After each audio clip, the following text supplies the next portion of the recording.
Few rival that of Dennis Hopper, a promising young actor in the 50s. He was shunned by the studios after a dispute with an old guard director. Hopper hit big in 1969 with Easy Rider, but he slipped again, and by the early 80s he'd succumbed to cocaine and alcohol. Since 1984 he has been clean and now is one of the industry's most bankable actor-directors.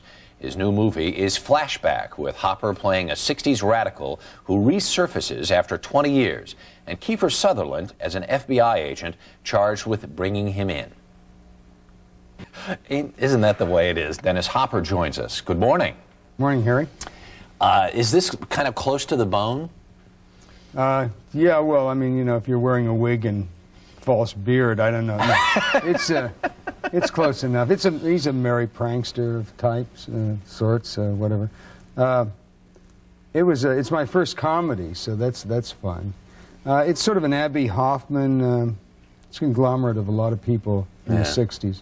I guess I think a lot of us had that impression of you as a person, though, as an actor or whatever, sort of. I mean, to the very least, devil may care. Yeah, I guess I had that reputation.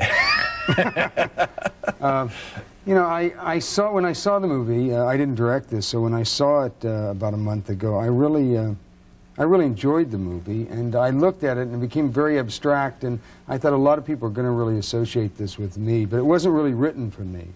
It was a script that, I mean, there's lines about Easy Rider. It takes more than going to the video store and renting Easy Rider to be a rebel. Those were already in the script 4 years ago when I read it. My daughter gave it to me to read 4 years ago. And that's how you came to do it? Yeah. Yeah.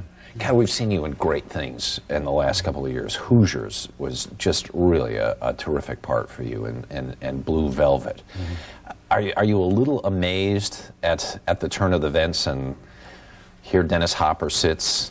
Yeah, it's really amazing. Clean citizen, straight shooter, all that good stuff. When I stop to think about it, it's sort of scary. I mean, really, literally, in 1984, I was incarcerated, and I didn't know whether I'd ever get out. Actually, if a friend of mine hadn't have come and gotten me out and said he'd be responsible for me, I'd still be in. Bert Schneider came and got me and said, I'll be responsible for him. Took me out of a really bad situation. But, you know, it's amazing, but I am. In 1986, I did 3 films, Hoosiers, Blue Velvet, and River's Edge, and I did them back to back, and it turned my whole acting career around. And then Sean Penn gave me Colors to direct. Which was very successful. Yeah, and that got me back into directing. And you just finished directing a film in Texas with Don Johnson. What's that all about? Yeah, that's called The Hot Spot for Orion Pictures, and it's Don Johnson, Virginia Madsen, and Jennifer Connelly.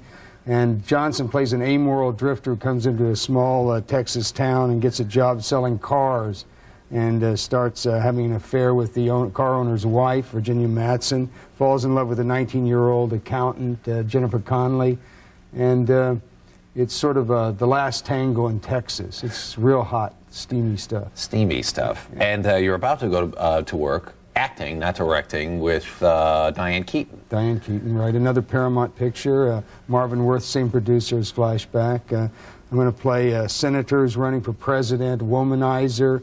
His campaign. Why does that sound so familiar? Bachelor, his campaign manager says, if you want to be president, you better get married. They set him up with a society lady who's an interior decorator, did his offices. He said, fine, good looker, I'll be fine with her. He's out campaigning, runs into an old college classmate, Diane Keaton.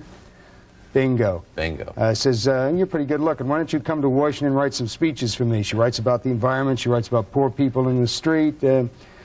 Not so good. He doesn't give those speeches. Wants to be elected, goes right down the middle of the road. They get in a hassle. She starts leaving. He goes after her. He falls in love, and it's a comedy. We don't even have to go see the movie now. Yeah, right. Good to see you. Thank you. Thanks for coming by. Thank you. We'll be back.